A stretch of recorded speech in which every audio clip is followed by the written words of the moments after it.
Praise the Lord. Hallelujah. Zion வேதாகம ஆய்விற்கு அன்போடு கூட இயேசு கிறிஸ்துவின் நாமத்தில் உங்களை வரவேற்கிறேன். இன்றைய தினத்திலும் எஸ்ரா தீர்க்கதரிசன புஸ்தகம் முதல் 4 அதிகாரங்களை தியானிக்க சர்வ வல்லமையுள்ள தேவன் நமக்கு கிருபை பாராட்டுவாராக. இங்கே எஸ்ரா முதலாவது அதிகாரத்திலே கோரேஸ் சிறை கைதிகள் திரும்பி வர உதவி செய்கிறதை குறித்து பார்க்கிறோம்.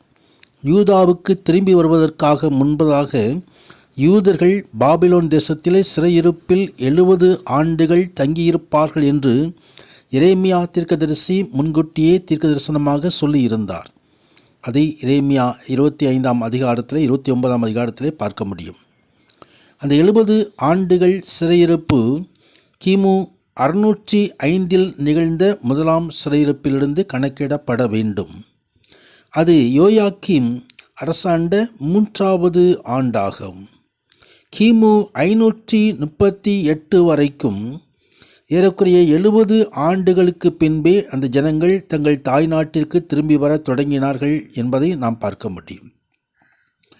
கர்த்தராகிய தேவன் அந்த மீட்பின் நீரோட்டத்தை நியமிக்கப்பட்ட அந்த முடிவு வரைக்கும் வரலாறு முழுவதும் நடத்துகிறார்.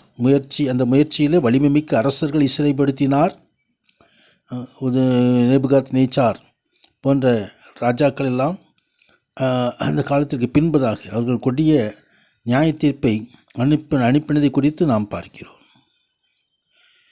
தமது வார்த்தை நிறைவேற்றி தமது நோக்கத்தை வெற்றிகரமாக செய்து முடிக்க ஒருவரை சர்வதேச தலைவராக உயர்த்துவதையும் நாம் காண முடியும். பெர்சியா ராஜாவாகிய கோரேஸ் என்று சொல்லப்படுகிறதான அந்த மனிதன்லாம் ஆண்டவர் இதயத்தை ஏவி எழுப்பி ஏற்கனவே தோற்கடிக்கப்பட்டு சிறையிருந்த ஜனங்களுக்கு நன்மை செய்யும்படி ஆண்டவராகிய தேவன் தூண்டினார் என்பதை அங்கே அவளுடைய கோரேசனுடைய ஆவியை எழுப்பினார் என்று சொல்லி எழுதப்பட்டிருக்கிறது. கர்த்தருக்கு மகிமை உண்டாவதாக.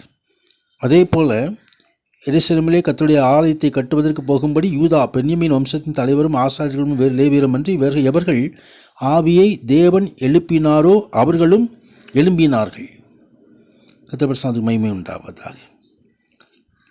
கோரேஸ் தோன்றுவதற்கு 160 ஆண்டுகளுக்கு முன்பதாகவே எருசலேமையும் ஆலயத்தையும் மறுபடியும் கட்டும்படி யூதர்கள் தங்கள் தாய் நாட்டுக்கு திரும்பி வரும்படிக்கு கோரேஸ் என்னும் பெயருடைய அரசன் ஒருவன் அனுமதி அளிப்பான் என்பதை ஏசாயா முன்கூட்டியே தீர்க்க தரிசனமாக ஏசாயா 43ஆம் அதிகாரம் 44ஆம் அதிகாரம் மற்றும் 45ஆம் அதிகாரங்களிலே சொல்லப்பட்டிருக்கிறதை நாம் அறிந்திருக்கிறோம்.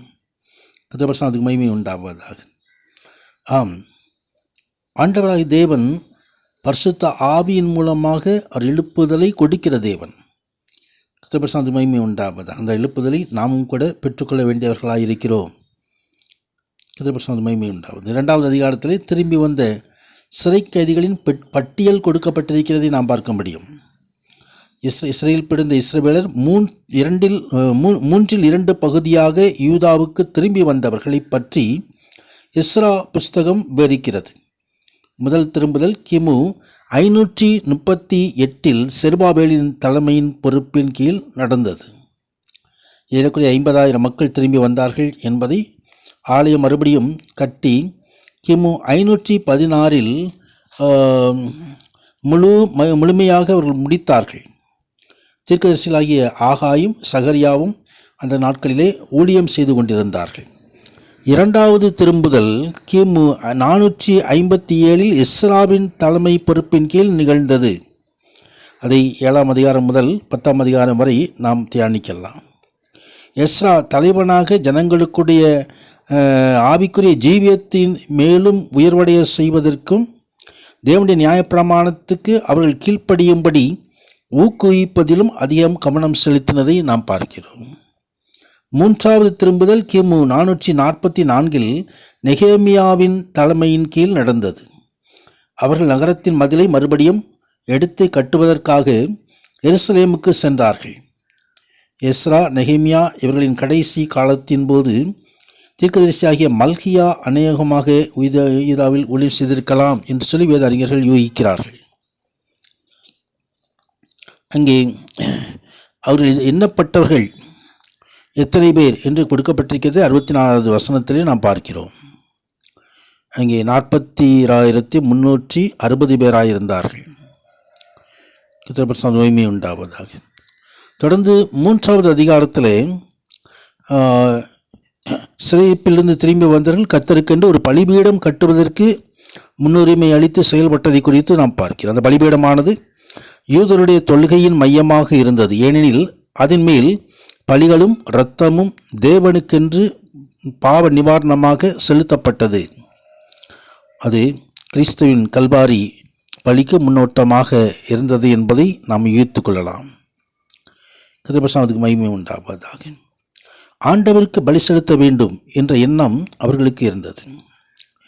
கர்த்தருக்கு மகிமை உண்டாவதாக.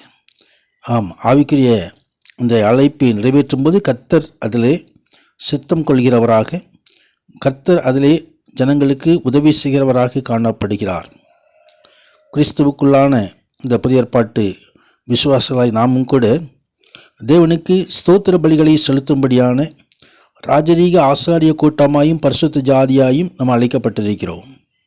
கர்த்தர் ஆவிக்குரிய பலிகளை செலுத்த வேண்டியவர்களாக இருக்கிறோம். கர்த்தர் மகிமை உண்டாவதாக. அங்கே 3ஆம் அதிகாரம் 4வது வசனத்திலே கூடார பண்டிகை கொண்டாடுவதை குறித்து எழுதப்பட்டிருக்கிறதை குறித்து நாம் பார்க்கிறோம். ஆண்டுடைய வசனத்தின்படி எப்படி கூடார பண்டிகை கொண்டாட வேண்டும் என்பதை அவர்கள் அந்த நாட்களிலே தியானித்து அதன்படி செய்தார்கள். தொடர்ந்து தேவாலயம் திரும்ப கட்டுப்படுகிற காரியத்தை குறித்தும் பார்க்க எருசலேமுக்கு திரும்பி வந்த பிறகு ஜனங்களின் மிக உரிமை விருப்பம் என்ன என்று சொன்னால் ஆலயத்தை கட்டுவதாக இருந்தது. அதனால் கர்த்தருடைய ஆராதனை மீண்டும் உறுதியான நிலைமையில் பலப்படுத்த முடியும். தங்கள் ஜீவியத்திலே தேவனுக்கு முதல் ஸ்தானத்தை கொடுக்க முடியும் என்பதை அவர்கள் நினைத்திருந்தார்கள். தேவன் அவர்களை காப்பாற்றுகிறவராகவோ உதவி செய்கிறவராகவோ இருப்பார் என்பதை அவர்கள் உணர்ந்திருந்தார்கள். அவர்கள் புகழ்ந்து துதித்தார்கள், பாடினார்கள் என்று சொல்லி நாம் இந்த வசனங்களிலே பார்க்கிறோம். ஆலயத்துக்கு அஸ்திபாரம் போடப்பட்டதை ஜனங்கள் பார்த்தபோது அவர்கள் கர்த்தருக்கென்று துதியின் பாடல்களை பாடினார்கள். கர்த்தருக்கு மகிமை உண்டாவதாக. தேவனை துதித்து பாடுதல், துதியின் மத்தியிலே அவர் வாசம் பண்ணுகிறவர். தேவனை துதித்து பாடும்போது அநேகம் பேர்கள் சந்தோஷத்தினால் அவர்கள் சத்தமிட்டு அழுதார்கள், ஆனந்த கண்ணீர் விட்டார்கள் என்பதை நாம் பார்க்கிறோம். கர்த்தருக்கு மகிமை உண்டாவதாக. 4வது அதிகாரத்திலே திரும்ப கட்டுவதற்கு எதிர்ப்பு கொடுக்கப்படுகிறதை குறித்தும் நாம் பார்க்கிறோம். தேவனுடைய ஆலயத்துக்கு நாங்களும் கட்ட வருகிறோம் சொல்லி சத்துருக்கள் வந்தபோது தடுத்து போட்டாக ஆகாஷோட ராஜா அர்த்தசஸ்தா காலத்தில் இருந்த எதிர்ப்புகளை குறித்து வேதம் தெரிவிக்கிறது. வசனங்களை தியானி நம்ம வாழ்க்கையிலும் உன்னதனால் தேவன் மகிமையான ஆசீர்வாதங்களை செய்வார்கள். பரிசுத்த நாமத்தில் மகிமை உண்டாவதாக. ஆமென், ஆமென்.